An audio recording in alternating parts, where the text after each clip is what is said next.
आइए अब यहाँ पे हम चैप्टर 4 को देखते हैं। Bihar board class 12 Hindi chapter 4 PVI objective को। यहाँ पे अर्धनारीश्वर जो चैप्टर है इसमें हम 2009 से और 2022 तक जितने भी ऑब्जेक्टिव क्वेश्चन पूछा है उसे हम यहाँ पे टाइप करके लाए हैं। और नए ऑब्जेक्टिव जितने भी आएंगे उसमें नए ऑब्जेक्टिव समझिए बहुत ही कम ही है, एक दो होंगे, लेकिन जितने भी 2009 से और 2022 तक है वही सिर्फ यहाँ पे ऐड किया गया, तो उसे आप जरूर देखिएगा। आइए हम सेशन को चालू करते हैं। तो सबसे पहला हम सेशन को चालू करने से पहले क्वेश्चन पे आ जाए। तो क्वेश्चन में हमें क्या बोल रहा है? क्वेश्चन में हमें बोल रहा है कि देखिए, नारी और नर एक ही धर्म की डाणी दो प्रतिमाएं है। यह पंक्ति किस शीर्षक पाठ की है? ए में ओ सदनीरा, बी में सिपाही की माँ, सी में अर्धनारीश्वर, डी में प्रगति और समाज। तो हमारा सी नंबर हो जाएगा अर्धनारीश्वर। तो फिर चलते हैं अगले नंबर क्वेश्चन की तरफ। अगले नंबर क्वेश्चन में हमें क्या बोल रहा है?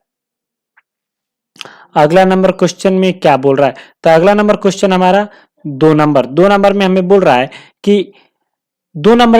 है कि दिनकर जी, यहाँ पे जो हमारा दिनकर जी है, दिनकर जी को निम्न में से कौन सा पुरस्कार दिया गया था?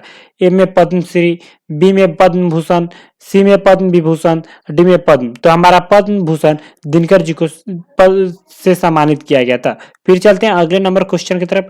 अगला नंबर क्वेश्चन की तरफ 3 नंबर में पूछ रहा है अर्धनारीश्वर पाठ के लेखक कौन है, या अर्धनारीश्वर किसकी रचना है?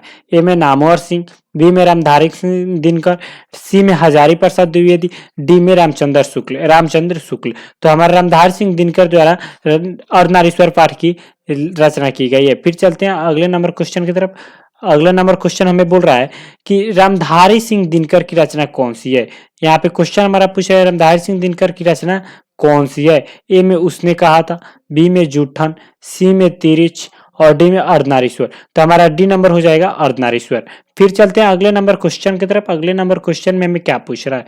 अगले नंबर क्वेश्चन हमारा 5 नंबर में पूछ रहा है कि देखिए, दिनकर जी का जन्म बिहार के किस जिले में हुआ था?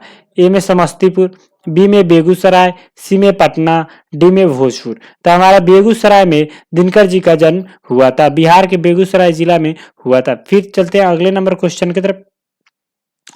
अगले नंबर क्वेश्चन हमारा बोल रहा है कि दिनकर जी की पहली कविता प्रकाशित हुई कब? ए में 1920 में, बी में 1925 में, सी में 1930 में और डी में 1935 में। तो 1925 में दिनकर जी की पहली कविता जो थी वो प्रकाशित हुई थी। फिर चलते हैं अगले नंबर क्वेश्चन की तरफ। अगला नंबर क्वेश्चन हमारा 7 नंबर में बोल रहा है कि देखिए, अर्धनारीश्वर का किस विद्या से संबंध है? ए में निबंध, बी में कहानी, सी में एकांकी, डी में व्यंग। तो हमारा सी नंबर एकांकी है। अर्धनारीश्वर का किस विद्या से संबंध है? एकांकी से। फिर चलते हैं अगले नंबर क्वेश्चन की तरफ। अगला नंबर क्वेश्चन हमारा 8 नंबर में दिया हुआ है कि अर्धनारीश्वर शंकर और पार्वती का किस प्रकार का रूप है? ए में यथार्थ, बी में कल्पित और सी में आदर्श, डी में वास्तविक। तो कल्पित रूप है। अर्धनारीश्वर शंकर और पार्वती का जो है यहाँ पे कल्पित रूप है। फिर चलते हैं अगले नंबर क्वेश्चन की तरफ। अगले नंबर क्वेश्चन में हमें क्या बोल रहा है? अगला नंबर क्वेश्चन हमारा 9 नंबर में बोल रहा है कि निम्नलिखित में से कौन सी रचना दिनकर जी की है? ए में उर्वशी, बी में रसीम रथी, डी सी में जूठन और डी में कुरुक्षेत्र। जूठन जो था यहाँ पे रचना दिनकर जी की है। दिनकर जी की रचना जूठन है। फिर चलते हैं अगले नंबर क्वेश्चन की तरफ। अगला नंबर क्वेश्चन हमें क्या बोल रहा है?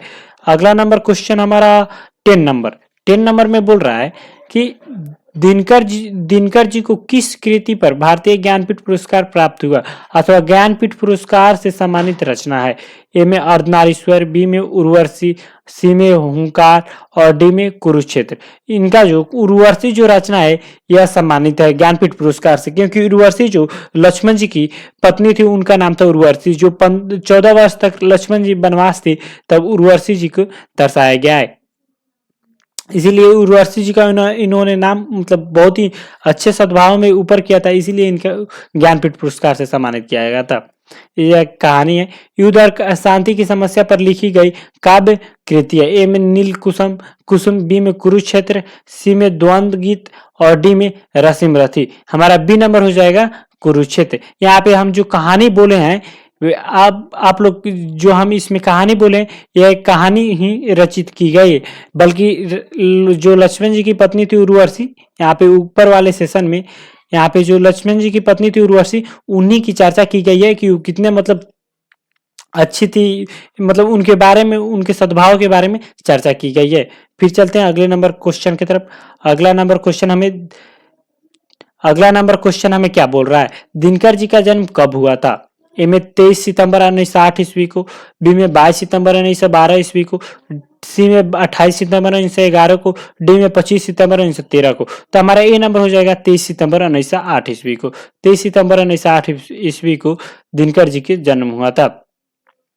फिर चलते हैं ए नंबर 13 नंबर में पूछ रहा है, दिनकर किस युग के कवि थे।